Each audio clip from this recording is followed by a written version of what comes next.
Si una empresa devenga sus ingresos de las transferencias estatales, no es entendible cómo habla de expropiación cuando se decreta su intervención. Así respondió el superintendente de Salud al reclamo de Sanitas por las medidas del gobierno. Marta. Mónica, buenas noches. Le cuento que el superintendente de Salud aclaró que una intervención no se realiza de un momento a otro, aunque quedó el sinsabor de varios sectores quienes aseguran que el gobierno simplemente adelantó las intervenciones de Sanitas y la nueva EPS para poder implementar la reforma tras la negativa del Congreso. Aunque la intervención de la EPS Sanitas y la nueva EPS se dio justo después de hundirse la reforma a la salud en el Congreso, la reforma ya se archivó. El superintendente de Salud, Luis Carlos Leal, argumentó que se trató tan solo de una coincidencia. No es una decisión que estuviésemos viendo el debate y dijimos, hay que salir corriendo a intervenir. Fue una decisión que venía adelantándose al interior de la superintendencia, que tiene unos procesos previos para poderse adelantar, que cumple con todos los requisitos para poderse dar, y en ese sentido, pues sí, fue una coincidencia. Lo cierto es que en febrero pasado un informe de la Contraloría alertó que solo 5 de las 26 EPS existentes tienen indicadores satisfactorios. Según el reporte, en la lista de las más endeudadas figuran Sura, EPS SOS, Salud Total y Cosalud, por lo que la Supersalud no descartaría más intervenciones. Pues en el momento en que nos demos cuenta que definitivamente hay un peligro para la atención en salud de las personas, o que hay un peligro en las finanzas de cada una de las entidades que pueda poner en riesgo la vida y la salud de las personas.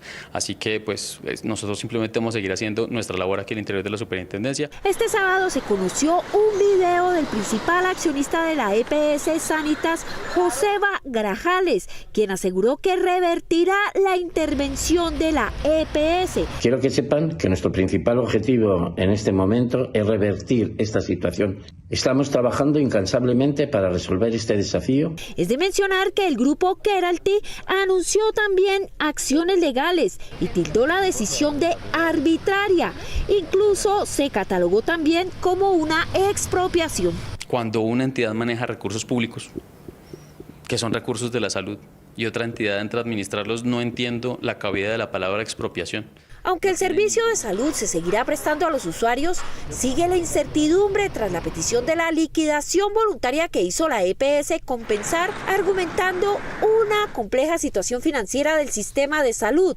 Por ahora, esta EPS deberá operar de manera normal mientras la superintendencia acepta o niega su retiro. En los últimos 5 años, 13 EPS han entrado en proceso de liquidación, dejando millonarias deudas con clínicas y hospitales. Según cifras de la Supersalud, a la fecha estas entidades, tanto activas como liquidadas, deben al sistema más de 23 billones de pesos. Luego de la intervención a las EPS Nueva y Sanitas, quedan otras 19 entidades promotoras de salud en situación de inviabilidad financiera. Hundida la reforma a la salud, las opciones son salvarlas o modificarlas con lo que la ley ya ha determinado. Gustavo. Mónica, los promotores de la reforma ya fallecida insisten en que la intervención no significa que cesen sus actividades, que no hay razones para el pánico, e insisten en recordarle a los usuarios que las EPS no son agrupaciones de médicos ni hospitales y que estos seguirán existiendo y trabajando. Las intervenciones del gobierno a las EPS de esta semana hicieron más evidente la crisis económica del sector y su viabilidad futura. Están ante una inminente crisis de insostenibilidad financiera, como lo han estado en 30 años. Ha habido por lo menos 3 momentos de la historia de Colombia en donde ha sido el gobierno el que ha tenido que entrar a financiar sus deudas para que se sostenga el sistema. Se dedicaron a desviar los recursos y nadie sabe a dónde, y dejaron de pagarle a los prestadores que atienden a sus propios afiliados. El modelo hay que replantearlo, que no es sostenible, que financieramente hay que cambiar la forma de pago y que tenemos que garantizar que no haya velo corporativo y sepamos exactamente en qué se están gastando los recursos de la salud. El sistema en el que las EPS administran los fondos públicos de la salud y desde allí se les paga a los médicos y hospitales y a las IPS conserva a sus defensores dentro del Congreso. El caso de algunas EPS intervenidas por este gobierno como Sabia Salud es que la cartera más de 180 días después de la intervención prácticamente se triplicó. Entonces nos preocupa por un lado y sobre todo el tema de los pacientes y adicionalmente el deterioro de todo el sistema, porque van a retrasarse pagos a los prestadores. Yo creo que eso genera una zozobra terrible en el sistema de salud. Pero además habrá que recordarle al gobierno que de aquí en adelante todo lo que suceda en términos de la prestación del servicio por parte de esas EPS que están intervenidas, será el gobierno quien deba responder por eso. Y los críticos del sistema confirman que esta crisis es la mejor oportunidad para reformar el sistema, para hacerlo viable, pero insisten en que la urgencia del momento es no dejar desprotegidos a los pacientes. No van a sacar trabajadores, no van a cancelar tratamientos, no van a suspender autorizaciones, es decir, si las personas ganaron una tutela, si tienen un procedimiento de alto costo, si tienen una autorización de especialista, todo eso sigue andando. Prestadores de servicios son los que garantizan el acceso, es decir, las clínicas y hospitales, y esas no se cierran, esas siguen existiendo. En los últimos 21 años se liquidaron 119 EPS por estar desfinanciadas y no garantizar el derecho a la salud de sus afiliados. Esa lista seguirá aumentando si el modelo no cambia o si los gobiernos deciden hacer inyecciones de capital para equilibrar las finanzas de estas empresas cuyas inversiones con recursos públicos son desconocidas. Según las cuentas de la Contraloría, de las 26 EPS activas, 15 no cumplen con los indicadores de liquidez y solvencia. El presidente Petro había dicho que sin reforma ellas caerían como un dominó. Famisanar, que es la más endeudada, fue intervenida en septiembre de 2023. Le sigue Sanitas, que fue intervenida esta semana. Luego EMS Sanar, que lleva 11 meses de intervención. Asmed Salud, que fue intervenida en mayo del año pasado. Sura, que pidió su conversión en la reforma a la salud. SOS, que está en plan de recuperación, y otras 10 que acumulan las mayores deudas a médicos y servicios hospitalarios. Aunque la permanencia de estas en el sistema, seguirá contando con los mismos médicos y hospitales que antes de la crisis. Desde la creación de la Ley 100 del 93, que transformó al sistema de salud, se habilitaron más de 200 EPS para gestionar los servicios y administrar los recursos.